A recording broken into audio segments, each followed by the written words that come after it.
The stars looked different from the observation deck of the human vessel Defiant Dawn. Captain Jin stood with her hands clasped behind her back, watching the massive council station Omega grow larger in the viewport.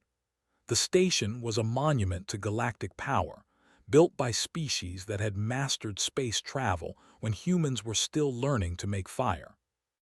She glanced at the man standing beside her. Ambassador Sung was 60 years old, with gray hair and kind eyes that had seen too much.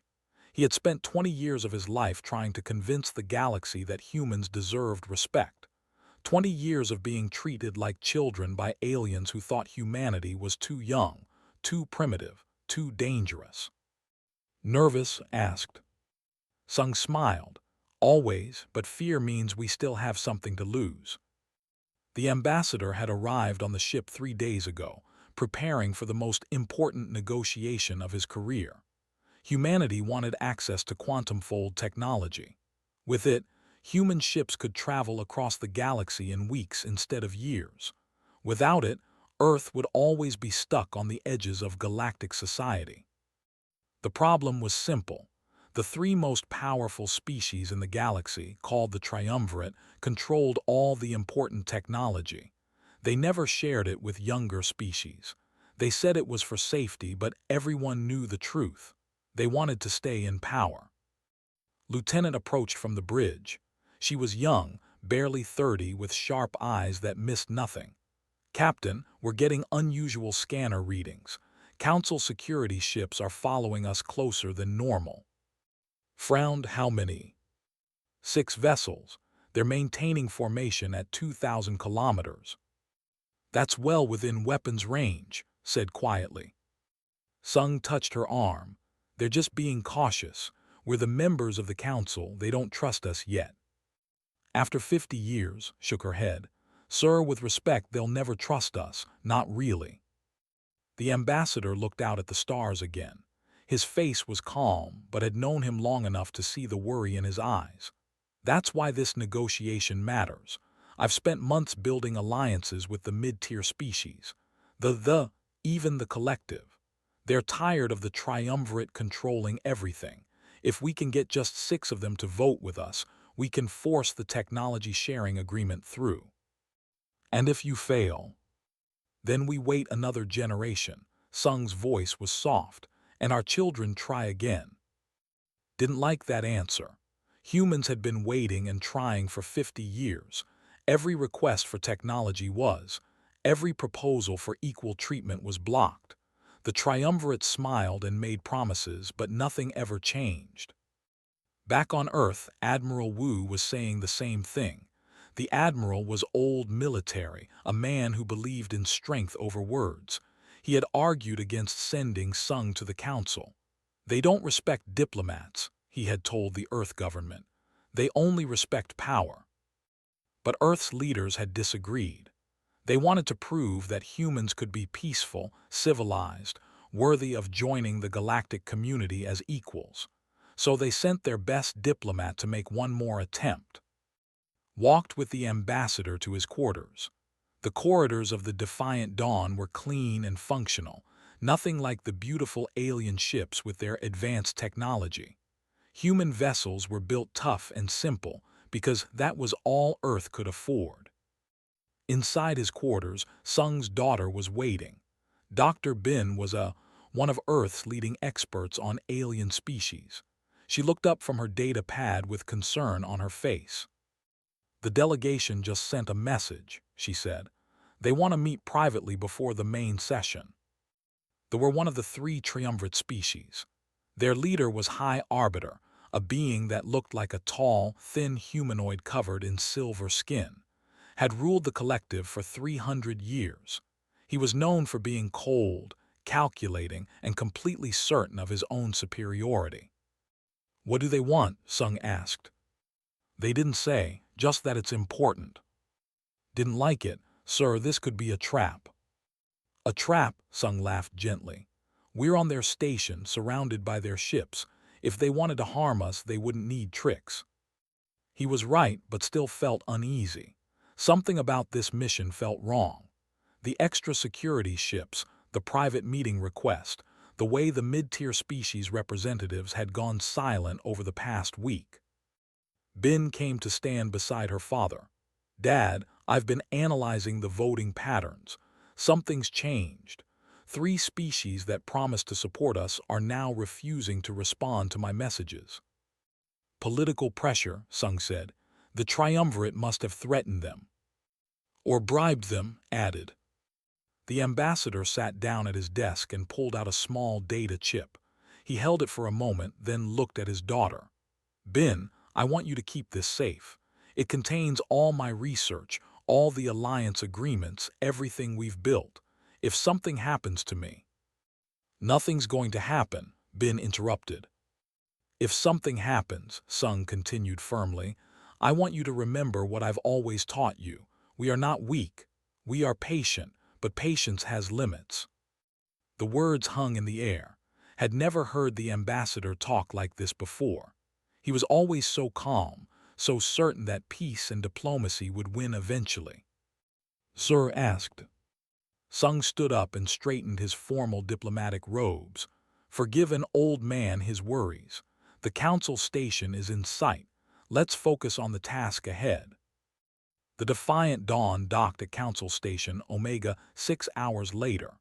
The station was enormous, home to 50,000 beings from across the galaxy. It rotated slowly in space, creating artificial gravity.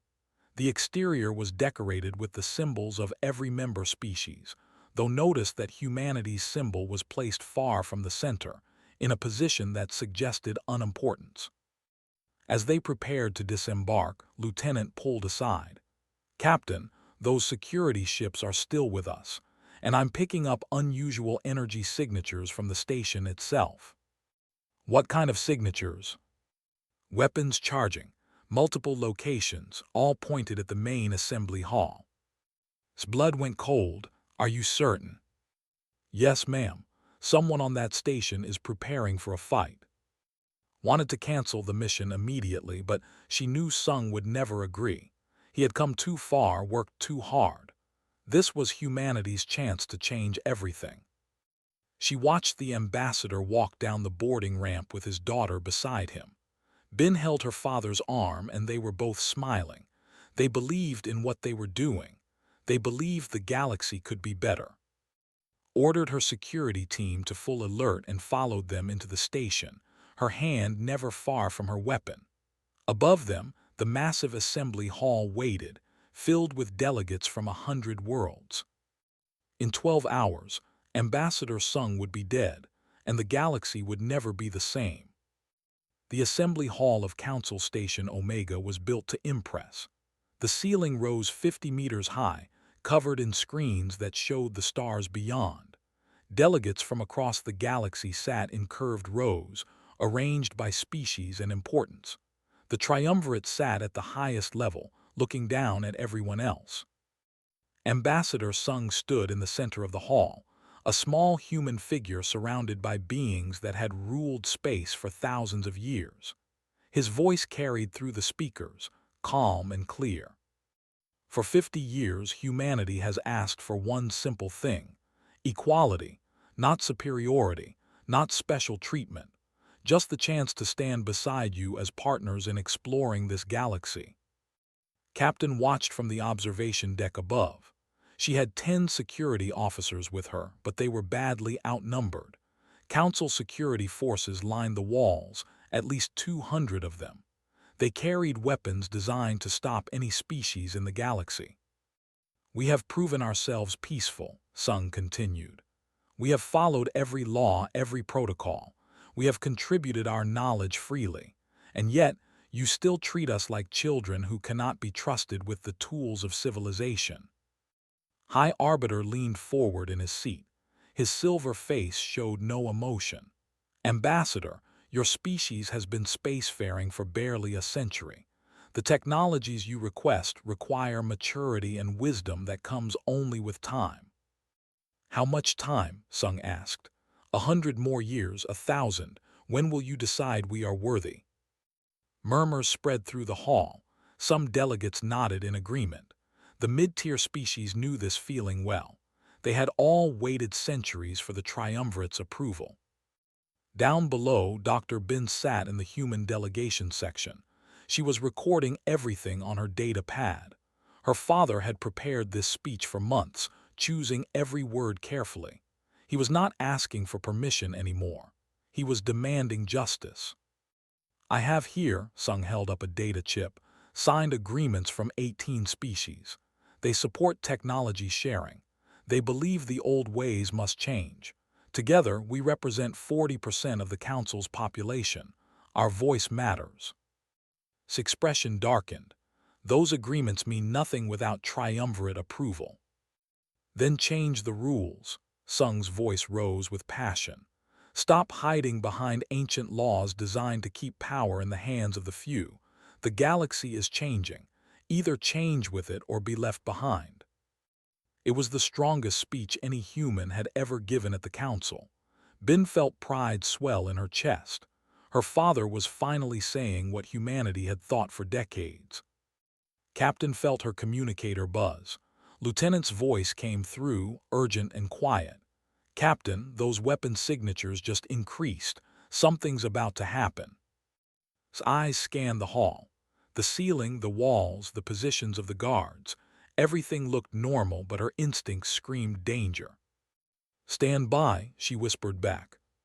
Sung was concluding his speech. We came to this council in peace. We extended the hand of friendship, but we will not beg for basic rights. We will not wait forever. This is your chance to do what is right, not what is convenient. He bowed to the assembled delegates and turned to walk back to his seat. The weapon fired at precisely that moment. It came from the ceiling, a directed energy beam that struck Sung in the back. The ambassador stumbled forward, his face showing surprise more than pain. He tried to speak, reached out toward his daughter, and then collapsed to the floor. For 3 seconds, nobody moved. The entire hall was frozen in shock. Then Bin screamed. She ran from her seat toward her father, but council security grabbed her before she reached him. She fought them, crying out, but they held her firmly.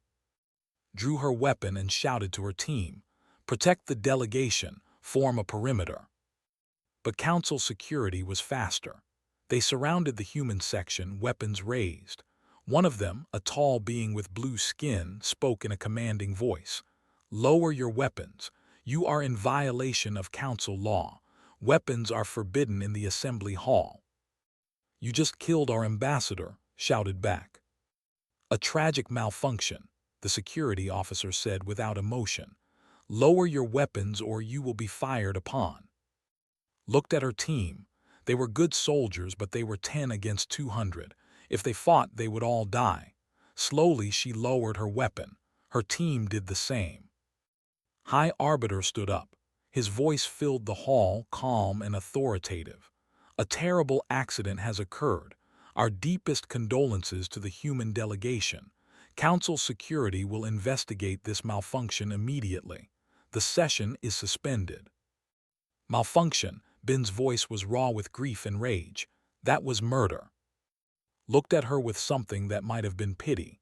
"Dr. Bin, I understand your pain, but accusations made in grief serve no purpose. The defensive systems of this station are complex. Sometimes, tragically, they fail." "Lies." Bin struggled against the guards holding her. "Escort the human delegation to their ship," ordered. "For their safety, of course. They are clearly too emotional to participate in further proceedings." And her team were surrounded by council security and marched out of the hall. Behind them, medical teams were already removing Sung's body. Bin was dragged away, still screaming her father's name. The other delegates sat in silence. None of them protested. None of them demanded justice. They simply watched as the humans were removed. Back on the Defiant Dawn activated emergency communication with Earth.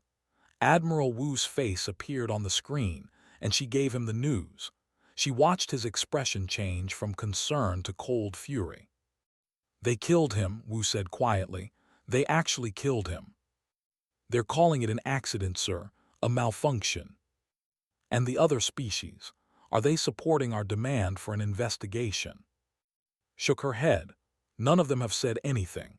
The 18 species that signed the agreement, they've all gone silent. Wu was quiet for a long moment. Then he said, Captain, you are ordered to leave Council Station immediately. Do not return to Earth directly. I'm sending you coordinates for a rendezvous point. What about Dr. Bin? They took her into custody. We'll get her back, but first we need that data chip Sung gave her. Did she manage to keep it? I don't know, sir. Find out. That chip contains evidence we're going to need. The transmission ended, sat in her captain's chair and stared at the council station on her screens. Somewhere inside, Bin was being held prisoner. Somewhere inside, the people who had murdered a peaceful diplomat were covering their tracks. Lieutenant approached. Captain, Council security is demanding we leave within 12 hours. They're threatening to impound our ship if we don't comply. Of course they are, said bitterly. What are our orders? Thought about Sung's last words to his daughter.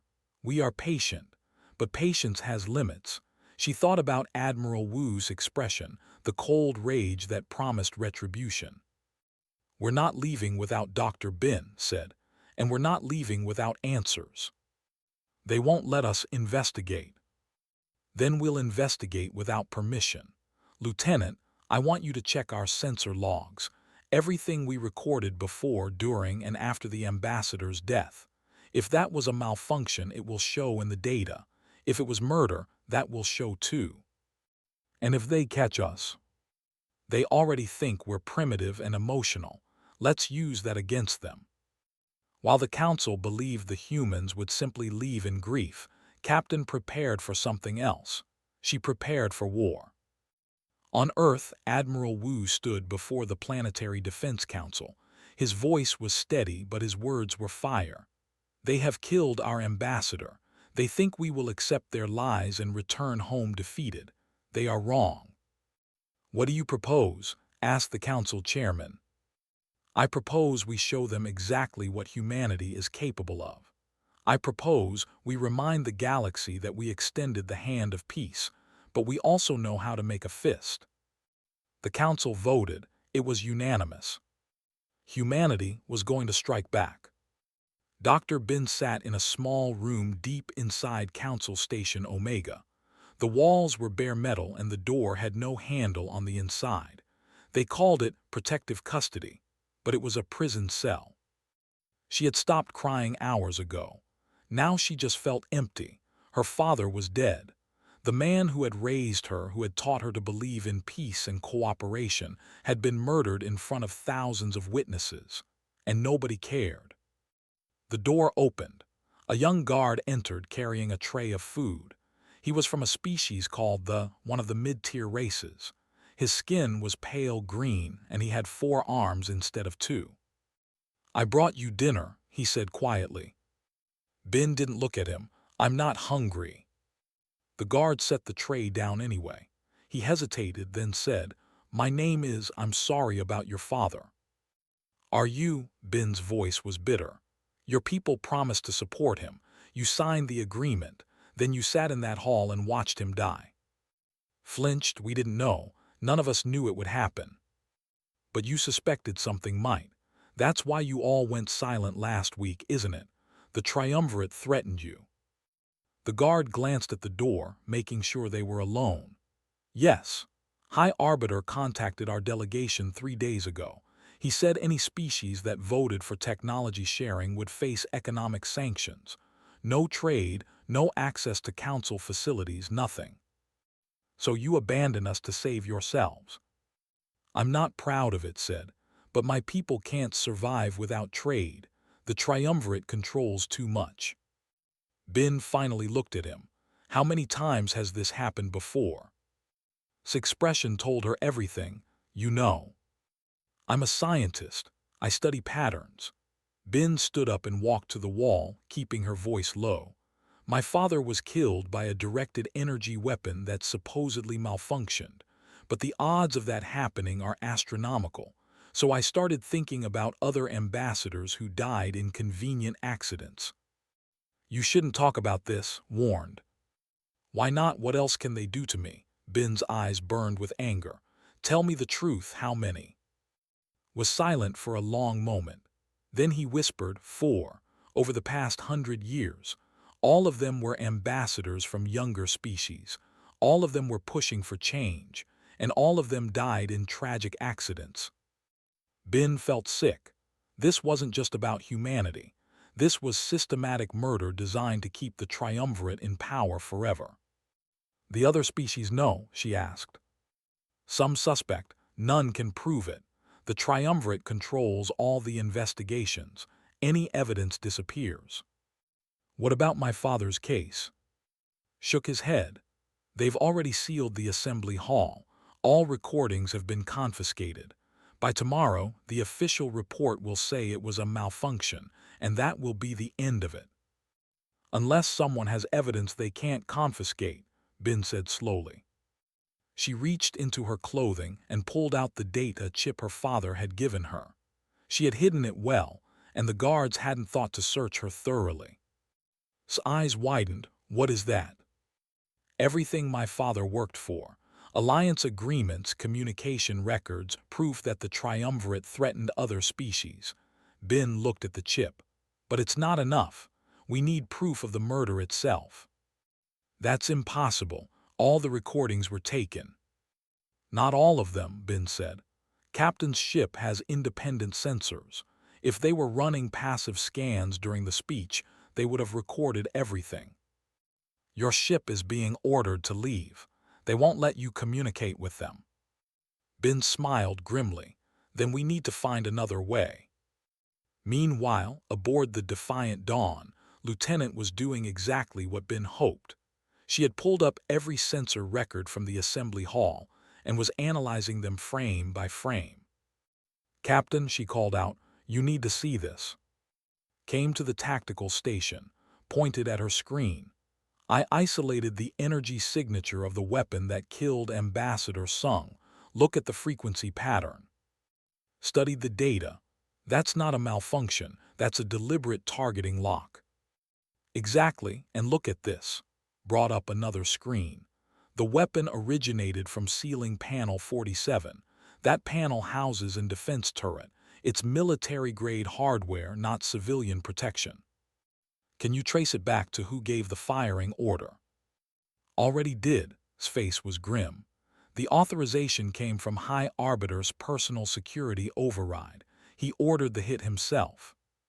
Felt rage burn through her. The leader of the collective had personally ordered the murder of Earth's ambassador. This wasn't a malfunction.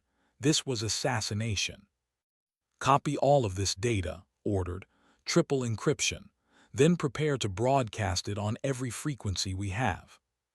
Captain, if we do that, the Council will consider it an act of war. They already committed an act of war when they killed Ambassador Sung. His voice was steel. Now we're going to show the galaxy what really happened. Back in her cell, Bin was writing a message on her data pad, watched nervously. If they catch you helping me, they'll arrest you too, Bin warned. I know, took a deep breath. My grandmother was on the delegation 80 years ago. She tried to push for technology sharing. She died in a shuttle accident 3 days later. The official report said pilot error. Bin looked at him with understanding. But you never believed it. No, and I'm tired of being afraid. Took the data pad from her. I can't get you out of here, but I can get this message to your ship. There's a maintenance corridor that connects to the docking bay. I'll hide the message in a supply crate. They'll trace it back to you. Probably, but some things are worth the risk. 2 hours later, the message reached the Defiant Dawn. Captain read Bin's words and felt a surge of hope.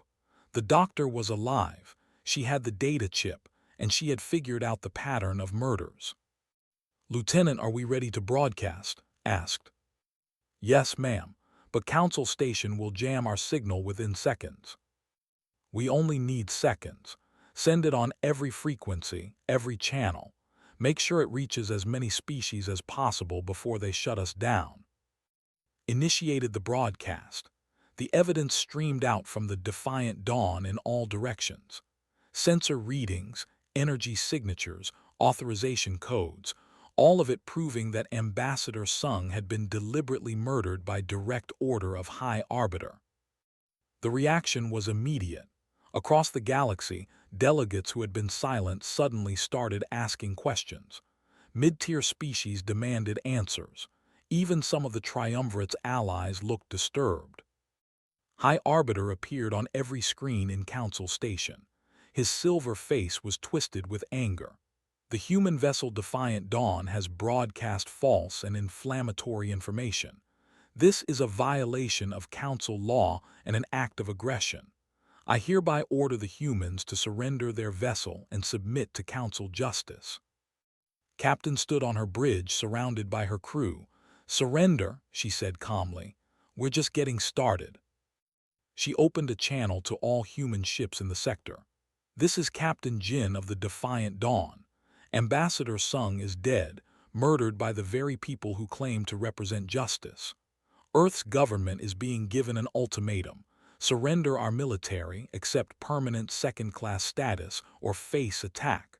We have 72 hours to comply." She paused, letting her words sink in. "I say we give them a different answer. I say we show the galaxy that humanity doesn't surrender, not to threats, not to murder, not to anyone." Across human space, her words were heard. Admiral Wu received them on Earth and smiled coldly. He had already mobilized the fleet. He had already prepared for war. The message reached colonies, outposts, and every human ship in space. The response was unanimous. Humanity would not bow. In her cell, Bin heard the alarms start to sound throughout Council Station. Guards were running in the corridors. Something big was happening. Burst into her cell. "They're evacuating the station. The human fleet is on its way." "How many ships?" Bin asked. "Reports say 47.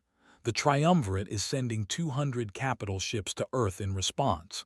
They're going to crush you." Bin looked at the guard and saw fear in his eyes, but she felt something different. She felt pride. "They think we'll surrender," she said quietly. "They're wrong. The galaxy was about to learn what happened when you murdered a human ambassador and expected his people to accept it quietly." The Triumvirate fleet arrived at Earth's solar system exactly 72 hours after the ultimatum was issued. 200 capital ships, each one larger than anything humanity had ever built. They were designed to inspire fear, to make resistance seem pointless. Admiral Wu watched them approach from the bridge of the EDS Vengeance, Earth's flagship. Around him, his officers worked quietly, their faces tense but determined. They knew the odds. Everyone knew the odds. "Sir, enemy fleet is holding position at Mars orbit," reported the tactical officer. "They're hailing us." "Put it through." High Arbiter's face appeared on the screen. He looked confident, almost bored. "Admiral Wu, I am authorized to give you one final chance to surrender. Turn over all military assets, submit to Council oversight, and accept permanent restrictions on your species. Do this, and Earth will be spared."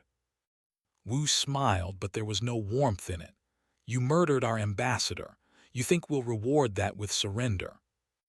I think you'll choose survival over pride. Your species is young, Admiral. You have much to learn about power." "Then let me teach you something about humanity," Wu said. "We extended the hand of friendship freely, but when that hand is bloodied, it becomes a fist." He cut the transmission and turned to his crew. "All ships, battle formation Theta. Let's show them what humans do to murderers." The Triumvirate fleet commander watched the human ships move into position and laughed. 47 vessels against 200. It would be over in an hour. What he didn't know was that humanity had spent 50 years preparing for this exact moment. While Ambassador Sung pursued peace, Earth's military had pursued something else. They had stolen, reverse-engineered, and developed technology the Triumvirate thought was beyond them. The battle began with the Triumvirate advancing in their standard formation, confident and organized. They expected humans to meet them head-on, to fight with honor according to galactic conventions of warfare. They were wrong. The human fleet scattered immediately, breaking into small groups that moved in unpredictable patterns. The triumvirate ships tried to target them, but the humans were faster, more agile. They had learned from centuries of warfare on Earth, tactics the galaxy had never seen. "What are they doing?" the triumvirate commander demanded. His tactical officer looked confused. "They're running, sir, but not away from us. They're circling." The first human attack came from 3 directions at once. Small ships loaded with explosive drones launched them at close range, then retreated before the triumvirate could respond. The drones weren't powerful enough to destroy the capital ships, but they didn't need to be. They damaged sensors, disrupted shields, created chaos. "This isn't how battles are fought," the triumvirate commander shouted. But humanity didn't care about how battles were supposed to be fought. They cared about winning. Admiral Wu watched the battle unfold. Second wave, execute. 12 human destroyers suddenly changed course and charged directly at the triumvirate flagship. The enemy focused all their fire on the destroyers, certain they could destroy them easily. They were right. 10 of the 12 destroyers were destroyed before they reached the flagship, but the last 2 got through and they weren't trying to survive. They rammed the flagship at full speed, their reactors set to overload. The explosion was massive. The triumvirate flagship didn't explode, but it was crippled, shields down, weapons offline. "Sacrifice plays," whispered the triumvirate commander with horror. "They're using sacrifice plays." On Council Station Omega, Dr. Bin watched the battle on a monitor that had smuggled into her cell. She saw human ships dying, but she also saw them taking down vessels 10 times their size. Tears ran down her face, but she didn't look away. "Your people are insane," said, but there was respect in his voice. "No," Bin replied. "We're committed, there's a difference." Back at Earth, Captain led a strike team on a different mission. While the main fleet engaged the triumvirate at Mars, she had taken the Defiant Dawn and 6 other ships around the long way. Their target was the crippled flagship. "All teams prepare for boarding action," ordered. They punched through the flagship's weakened shields and latched onto the hull. Cutting torches burned through the armor.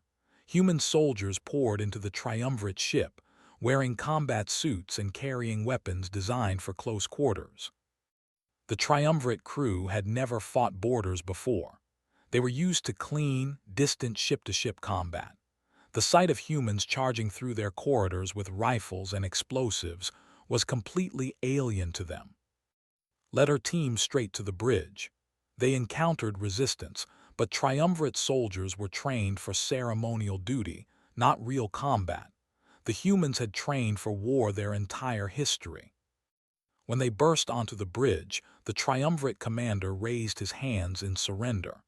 "This is barbaric. We have rules of engagement." "You killed an unarmed ambassador," said coldly. "You don't get to talk about rules." She didn't kill him. Instead, she had her team hack into the flagship's communication system. Then she broadcast to the entire triumvirate fleet. "This is Captain Jin of Earth Defense Forces. We have captured your flagship and your commander. We could kill him, but we won't. We're better than you. Here's what's going to happen. You're going to stand down. You're going to return to Council Station. And you're going to answer for the murder of Ambassador Sung." The triumvirate fleet didn't know what to do. Their commander was captured. Their flagship was disabled. And the humans were still fighting with a ferocity they had never encountered. Then something unexpected happened. The mid-tier species finally found their courage. 12 species announced they were withdrawing support from the triumvirate. Their ships, which had been watching from a distance, moved to form a line between Earth and the triumvirate fleet. The ambassador broadcast a message. "For too long, we have lived in fear of the triumvirate. No more. The humans have shown us that strength comes from standing together, not from bowing to tyrants. We demand a full investigation into Ambassador Sung's death and the deaths of all ambassadors who died in convenient accidents." Admiral Wu received the message and felt something he hadn't felt in years: hope. He opened a channel to the entire battle area. "Triumvirate forces, you have one chance to retreat with honor. Leave our system now. Return to the Council. Face justice for your crimes, or we will destroy every ship you have." The Triumvirate's second-in-command looked at the tactical display. They had lost 40 ships. The humans had lost only 14, despite being outnumbered 4-1. And now they faced not just humans but 12 other species as well. "We retreat," he said quietly. High Arbiter, watching from Council Station, screamed in rage. "You will not retreat. I order you to destroy Earth." But the fleet was already turning away. They had come to crush a primitive species and instead had been humiliated. The myth of triumvirate invincibility was shattered. On Earth, people celebrated in the streets. They had won. Against impossible odds, humanity had defended itself and forced the galaxy's greatest power to back down. Dr. Bin watched the triumvirate fleet retreat and closed her eyes. "We did it, Father," she whispered. "We struck back." But the battle was only the beginning. Now came the harder part, making sure this changed the galaxy forever. Admiral Wu addressed his fleet. "Well done, but stay alert. This isn't over yet. We've won the battle. Now we need to win the peace." Captain stood on the captured flagship and looked out at the stars. Somewhere out there, Ambassador Sung had believed the galaxy could be better. He had died for that belief. "We're going to finish what you started," said to his memory. "We're going to make them change." The galaxy would never be the same. The young, primitive humans had taught everyone a lesson. Peace was important, but so was justice, and humanity would accept nothing less than both. The war was over. The real work was just beginning. 5 years had passed since the battle at Earth. The galaxy looked very different now. Dr. Bin stood in the main assembly hall of Council Station Omega, the same place where her father had died. But it had been rebuilt, redesigned. The old hierarchy of seating was gone. Now all species sat on the same level, arranged in a circle, no one above anyone else. She wore the formal robes of Earth's chief ambassador, the position she had accepted 3 years ago. It had taken time to heal enough to return to this place, but she knew her father would have wanted her to continue his work. "The Council recognizes Ambassador Bin of Earth," announced the speaker, a being from a mid-tier species called the. Bin stood and addressed the assembly. "Today marks the 5th anniversary of the Technology Sharing Act. In these 5 years, we have seen more advancement and cooperation than in the previous century.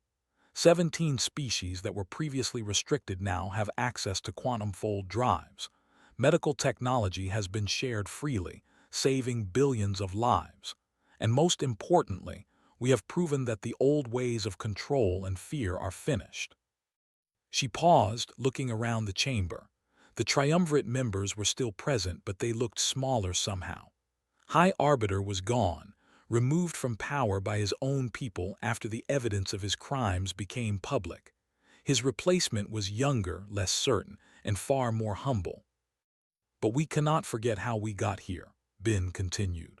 "We cannot forget Ambassador Sung or the 3 other ambassadors who died trying to bring change. We cannot forget that progress came only after humanity was forced to defend itself with military action." The chamber was silent. Everyone remembered the Battle of Earth. It had shocked the galaxy and changed everything. "My father believed in peace," Bin said. "He spent 20 years trying to convince this council through words and diplomacy, but the old powers refused to listen. They thought humanity was weak because we sought peace instead of war." She looked directly at the new representative. "They were wrong. Humanity is not weak. We are simply patient, but patience has limits." Captain watched from the observation deck, now wearing the uniform of an admiral. After the battle, Earth had expanded its military considerably, and had been given command of the new unified defense fleet. The fleet included ships from 20 different species, all working together. Standing beside was the guard who had helped Bin escape. He had been arrested after the battle, but was released when the new council took power. Now, he served as a liaison officer between the forces and Earth's military. She's good at this, observed. Better than her father, maybe. Different, corrected. Sung was all diplomacy. Bin knows when to talk and when to show strength. The galaxy respects that. Down in the assembly, Bin was concluding her speech. We stand here today as equals, not because the powerful decided to be generous, but because the oppressed decided to be brave. Let that be the lesson we carry forward. Peace built on justice is lasting. Peace built on fear is temporary. The chamber erupted in applause from the mid-tier species. The triumvirate members clapped politely, but without enthusiasm. They had lost their absolute power, and they would never forgive humanity for that. After the session, Bin walked to a quiet corner of the station.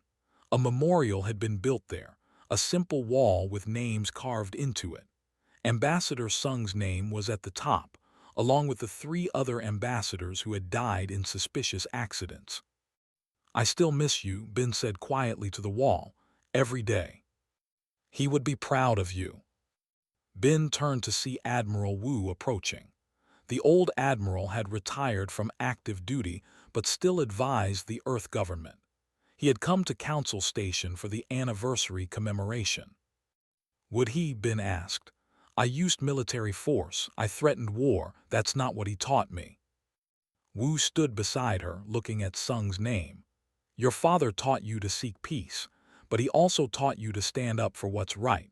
Sometimes those two things require different approaches. I worry we've become what we fought against, using strength to get our way. There's a difference, Wu said firmly. We use strength to defend ourselves and others. The triumvirate used strength to suppress and control. We share our technology freely. They hoarded it. We build alliances based on mutual respect. They ruled through fear. Bin nodded slowly. The mid-tier species are doing well. They have built 3 new colony ships with the quantum drives. They have made breakthroughs in medicine. Even some of the triumvirate species are benefiting from the open technology sharing. And Earth. We're thriving. 50 new colonies in the past 5 years. Trade agreements with 30 species. Our fleet is respected but hasn't fired a shot in anger since the battle. Bin smiled slightly. We've become exactly what Father wanted us to be. Partners in the galaxy, not subjects. Later that evening, there was a formal dinner for the anniversary. Representatives from across the galaxy gathered in the grand hall. The atmosphere was relaxed, friendly even. Species that had once barely spoken to each other now worked together on scientific projects and trade agreements. Admiral found herself talking with the new representative, a young female named Sora. Unlike the cold, arrogant, Sora seemed genuinely interested in cooperation. My people are still learning, Sora admitted. For thousands of years, we believed we were superior. That belief cost us everything when you proved it wrong. Not wrong, corrected. Just not special. Every species has strengths. Every species has value. That's what we tried to tell you. Wouldn't listen. He thought maintaining power was more important than doing what was right. Where is he now? Prison. He'll spend the rest of his life there. Sora looked sad. Some of my people think he was a hero who tried to protect interests, but most of us know the truth. He was a murderer and a tyrant. Respected Sora for saying it out loud. The galaxy is better without him in charge. Yes, though I wish we had learned that lesson without human blood being spilled. Across the room, Bin was surrounded by young diplomats from various species. They asked her questions about her father, about the battle, about how to handle difficult negotiations. The key is to know what you're willing to compromise on and what you'll defend to the death, Bin explained. My father was willing to be patient. He was willing to negotiate, but he would never have accepted permanent second-class status for humanity. That was his line in the sand. And when they crossed it, asked a young diplomat, we showed them the consequences, not because we wanted war, but because we refused to be victims. One of the diplomats, a female from a species that had recently joined the council, spoke up nervously. But you were outnumbered 4-1. How did you know you could win? Ben smiled. We didn't, but we knew we could fight. Sometimes that's enough. As the evening wore on, Ben stepped outside onto one of the station's observation platforms. The stars spread out before her, beautiful and infinite. Somewhere out there, humanity's colonies were growing. Children who would never know the fear of being second-class citizens were being born. Admiral Wu joined her, thinking about the future. Thinking about the cost. We lost good people in that battle. Families lost sons and daughters, husbands and wives. Was it worth it? That's not for me to answer, Wu said. That's for the people enjoying their freedom to decide. Ben was quiet for a moment. Then she said, I got a message from the yesterday. They're naming their new university after my father, the Sung Institute for Peaceful Cooperation. That would have made him happy. Yes, but I think he'd also be happy that we didn't let his death be meaningless. We took that tragedy and turned it into change. They stood together, watching the stars. 5 years ago, those same stars had witnessed a battle that shook the galaxy. Now they watched over a new era of cooperation and growth. Do you think it will last? Ben asked. This peace we've built. Wu considered. Nothing lasts forever, but we've shown the galaxy a better way. Even if future generations forget, we've proven that cooperation works better than control. That's worth something. Back inside, the celebration continued. Species that had once feared each other were laughing together, sharing stories, making plans for joint projects. It wasn't perfect. There were still tensions, still disagreements, but it was better than before. Captain found Ben later and presented her with something wrapped in cloth. The council wanted me to give you this. Ben unwrapped it carefully.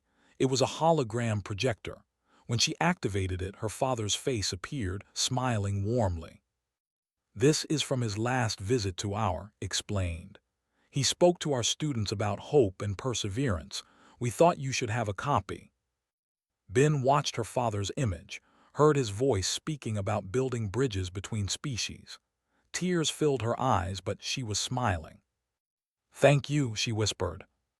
The hologram faded, and Ben looked around at the assembled delegates from dozens of worlds. Her father had dreamed of this. A galaxy where all species worked together as equals. He hadn't lived to see it, but his death had made it possible. We honored you the only way we could, Father, Ben said quietly. We finished what you started. We changed the galaxy. As the anniversary celebration ended, ambassadors and delegates prepared to return to there. They carried with them new trade agreements, scientific partnerships, and friendships that would have been impossible 5 years ago. Admiral stood with her fleet officers, already planning the next joint military exercise with their allied species. Admiral Wu spoke with young officers about strategy and the importance of being prepared for peace, not just war. And Dr. Ben, Earth's chief ambassador, stood before her father's memorial one last time before leaving the station. The galaxy learned something important because of you, she said to the carved name on the wall. They learned that humanity extends the hand of friendship freely, but when that hand is bloodied, it becomes a fist. We are patient, kind, and peaceful, but we are not weak. We will never be weak again. She placed her hand on her father's name, then turned and walked toward her ship. There was work to do. The new galaxy wasn't going to build itself. Behind her, the memorial stood in silence, a permanent reminder of the price of freedom and the courage it took to change the universe.